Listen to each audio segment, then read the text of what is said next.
오늘 말씀 예레미야서 17장 19절로 27절입니다. 우리 한 목소리로 봉독하겠습니다. 시작. 여호와께서 내게 이와 같이 말씀하시되 너는 가서 유다 왕들이 출입하는 평민의 문과 예루살렘 모든 문에 서서 무리에게 이르기를 이 문으로 들어오는 유다 왕들과 유다 모든 백성과 예루살렘 모든 주민인 너희는 여호와의 말씀을 들을지어다. 여호와께서 이와 같이 말씀하시되 너희는 스스로 삼가서 안식일에 짐을 지고 예루살렘 문으로 들어오지 말며 안식일에 너희 집에서 짐을 내지 말며 어떤 일이라도 하지 말고 내가 너희 조상들에게 명령함 같이 안식일을 거룩히 할지어다.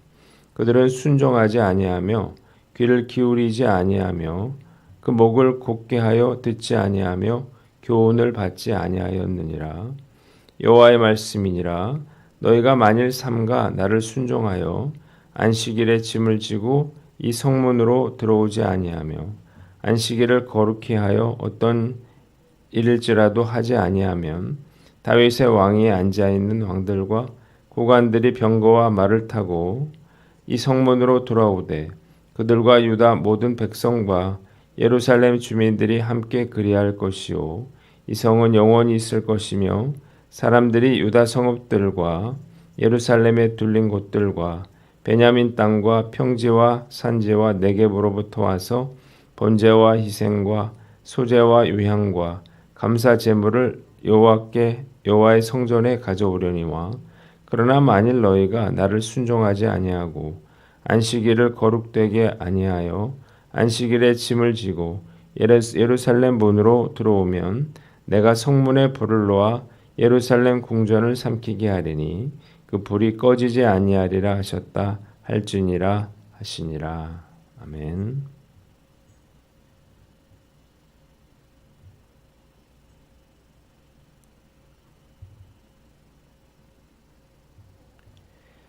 자, 오늘은 예레미야서 17장 말씀을 가지고 안식일을 지켜라 이런 제목으로 묵상 나눔하도록 하겠습니다. 오늘 본문은 한 본문으로 봅니다. 19절로 27절 한번 따라해 봅시다. 안식일을 거룩히 지켜라.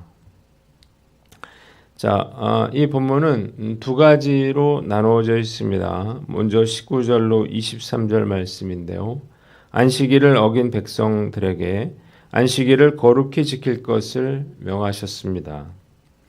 하나님은 예레미야에게 성문에 올라가서 모든 성문으로 들어오는 사람들에게 다음과 같이 외쳐라 이렇게 명령하셨습니다. 너희는 스스로 삼가서 안식일에 짐을 지고 예루살렘 문으로 들어오지 말라는 것입니다. 하나님께서 이렇게 말씀하신 이유가 무엇인가요? 당시 많은 사람들이 안식일을 지키라는 하나님의 명령을 어기고 있었기 때문이에요. 사람들이 예루살렘 성 안에 각종 채소와 곡물을 들여와서 장사를 했는데 인구가 많은 예루살렘에서의 상거래가 그들에게 많은 이문을 가져다 주었기 때문입니다. 그런데 문제는 그들이 안식일에도 쉬지 않고 일을 했다고 하는 거예요. 이익에 눈먼 그들은 안식일에 아무 일도 하지 말고 안식일을 거룩하게 지켜라고 하신 하나님의 말씀에 불순종해서 안식일에도 장사를 위한 짐들을 실어 나르게 됩니다.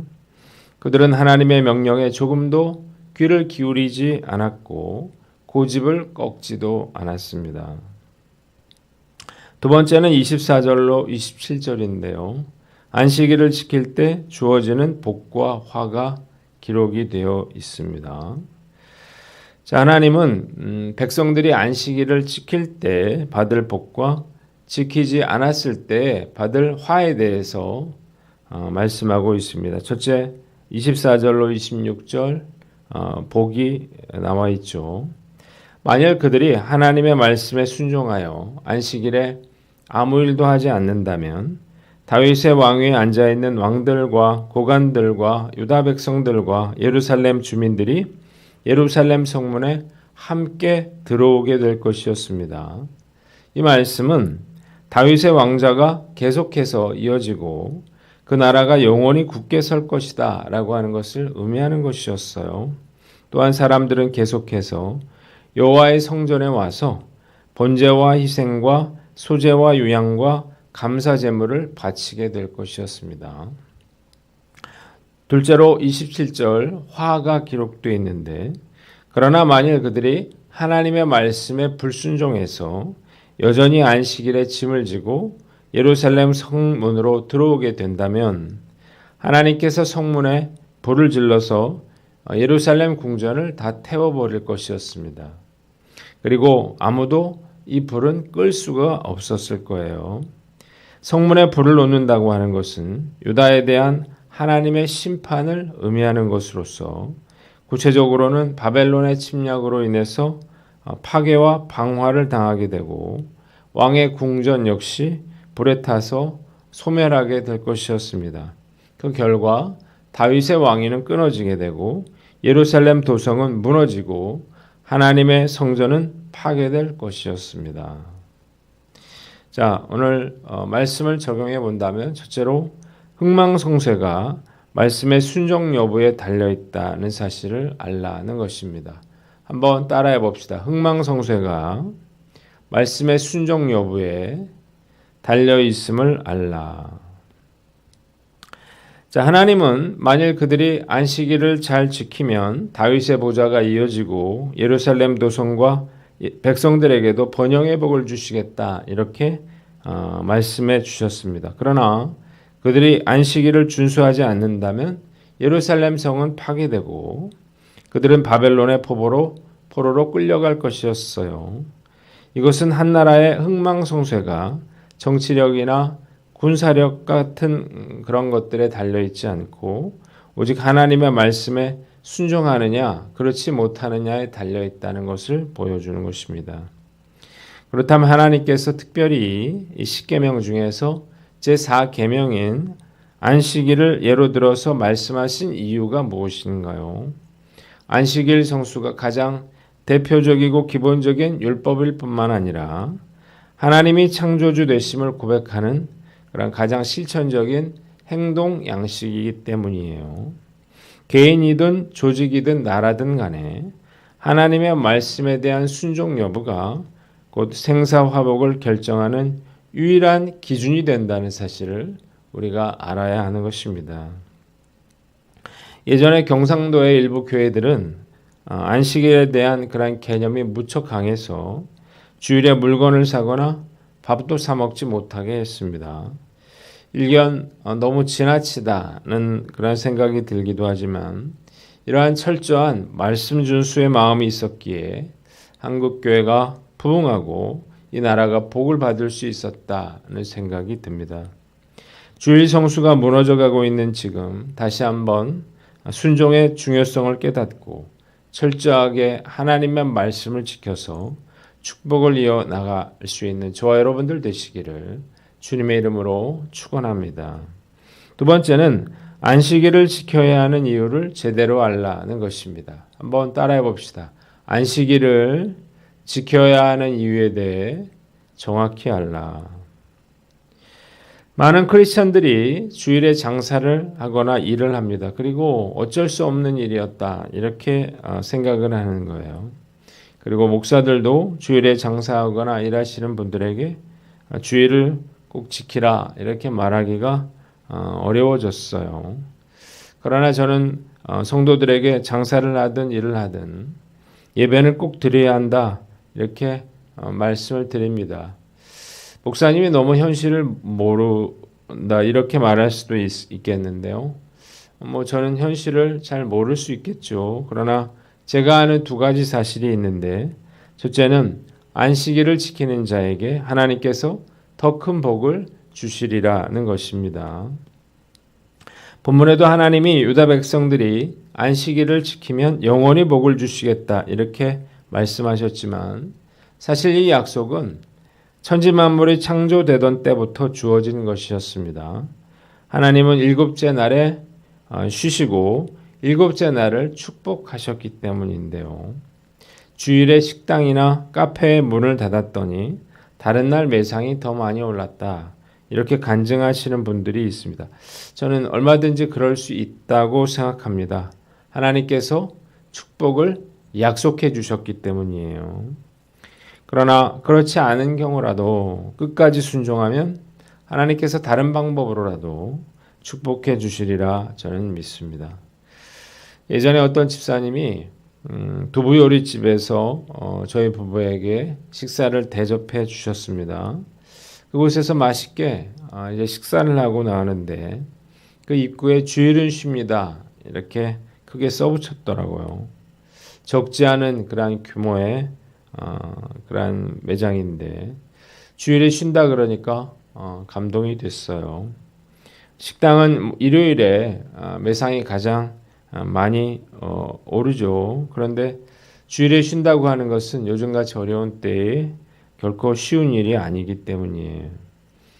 큰 돈을 포기해야 한다는 것을 의미하는 것입니다. 이 주인이 어떤 교회 다니시는지 잘 모르겠지만 대단하다고 생각했어요.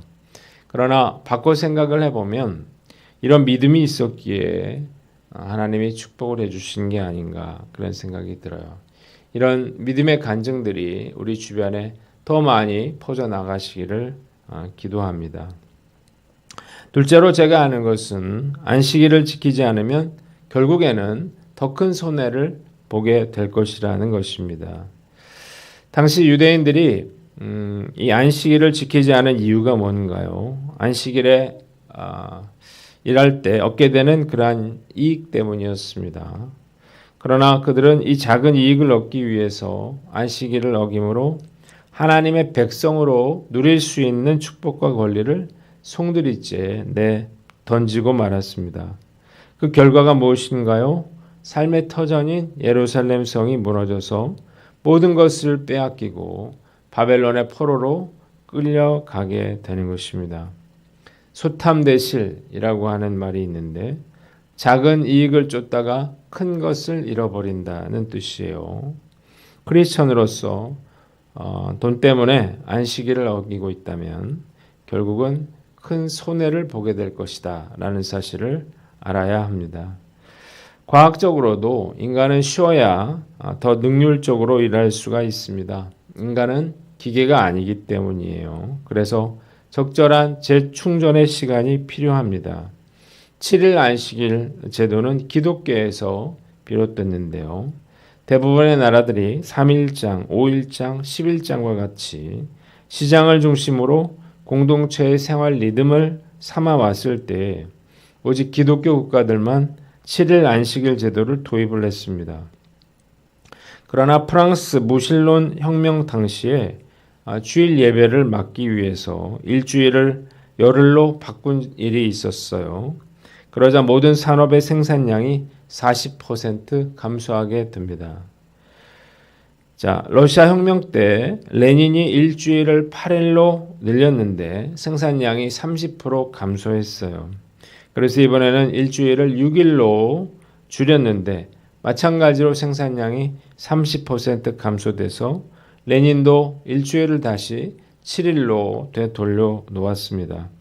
그래서 지금은 전 세계가 7일 안식일 제도를 지키고 있는데 이것은 우연히 일어난 일이 아닌 것입니다. 한국창조과학회에서 제공한 놀라운 7일 사이클이라고 하는 글이 있는데 놀랍게도 사람의 몸이 7일 리듬을 가지고 있다는 것입니다.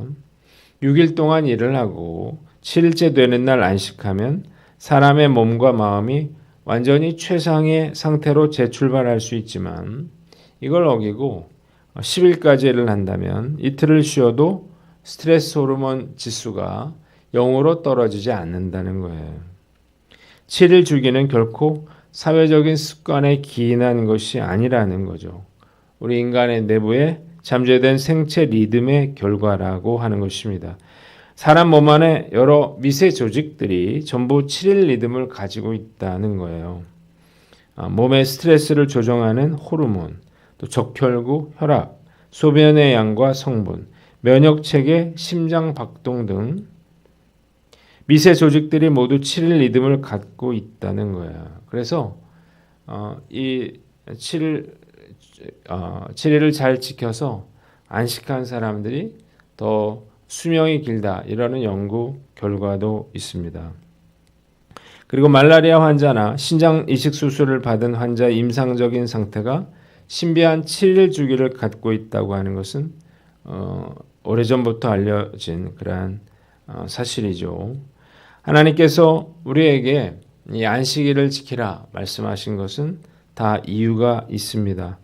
만약 우리가 안식일을 지키지 않는다면 삶의 리듬이 무너지고 건강은 물론 축복도 상실하게 될 것이라는 것입니다. 이 시대에도 돈의 영향력과 힘은 하나님을 능가합니다. 돈은 가장 큰 신이 되었습니다. 그러나 우리가 조금 손해가 있더라도 돈보다 하나님을 사랑하겠다고 하는 것, 그리고 하나님만 섬기겠다고 하는 것, 이걸 결심하셔야 된다는 것입니다. 그래야만 안식일에 일하려고 하는 그러한 유혹을 이길 수 있는 것입니다. 오늘 나는 어떤가 스스로에게 한번 물어야 되겠죠. 하나님을 믿는다고 하면서 실제로는 우리가 돈에 집착하고 연연하며 살고 있지는 않은가요? 우리가 돈의 유혹에 굴복하지 않고 철저하게 안식일을 지켜서 하나님의 약속하신 축복을 누리며 살아가는 저와 여러분들 되시기를 주님의 이름으로 축원합니다.